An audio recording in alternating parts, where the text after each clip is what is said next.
talking about stiffener today, and on my way here today I was stopped by the Spotlight store and I bought this one, $15 a jar, and videoing, and that I'm not exactly sure how to do it, but there's instructions on the back. You guys are going to do what it says on the instructions, and I don't know how good it is or what it's good for, so it'll be your job to find out.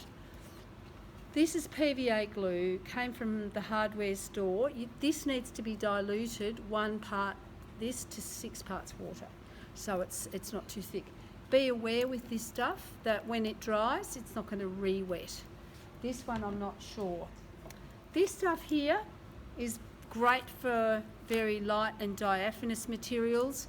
It has a fumey base, so please do it in a well ventilated place, preferably the fume cupboard, but if you're at home outdoors, you might do 3 or 4 coats of this, allowing it to dry in between. It's the only stiffener I know that's good for organza and doesn't make it look like you've used the organza to blow your nose. So that is a really useful little tip. You can also use it to seal and finish hats after you've made them, just as a little finishing touch, especially on your straws. And if your flowers are inclined to fray, you spray that on and it stabilises the fabric as well. This one here, I'm actually trying to get hold of Galena Kofod. This is called PVA stiffener, but it's not the same PVA. This is polyvinyl, as your father don't know, and this is polyvinyl something else, acetate or whatever. And it's a water-based stiffener. It looks a little bit like wallpaper paste, and Galena, the woman who first introduced me to this stuff, tells me that it's really, really good for stiffening leather to make leather flowers. And in fact, if you look up Galatea flowers, you'll see all sorts of beautiful leather sculpted flowers and fabric. I had a student the other night who was using it to stiffen her cinema, and it worked really well. So it's versatile, it's water-based, it's really, really no fumes.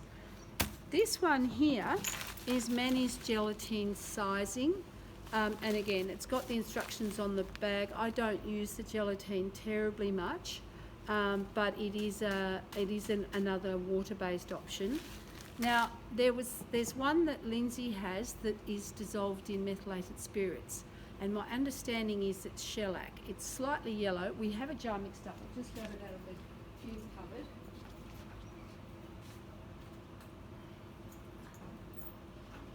The methylated spirits is not as bad in terms of inhaling material as this. You can see this is slightly yellow. That's the one downside to this stuff.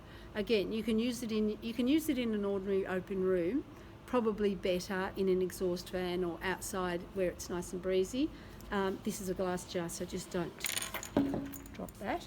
And so with your stiffening tests, I think I've got enough space for about 4 materials, and I'd use a really lightweight material, and I'd use a piece of straw, a bit of cinema, and maybe a bit of fur felt, and just test that.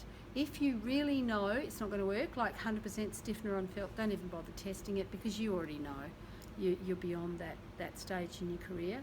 And that, my friends, is your stiffener testing in 5 easy minutes or less. And so one of the objectives for tonight is that you select, you don't have to do them all, but you select ones that you think might be viable alternatives. There's lots of other stuff that you can do as well, like cornflower paste. That you can actually use gelatine without the colouring from the grocery store. I've used wallpaper paste. There's lots of different options, and it is an area that you can explore and enjoy. So there's that as well. Anyway, stiffening is one of the OH&S issues in our industry, and a lot of people outside the millinery room who aren't sniffing the stuff, that's possibly not the exact way to say it, but they're not engaged directly. They will be constantly urging us to try something new.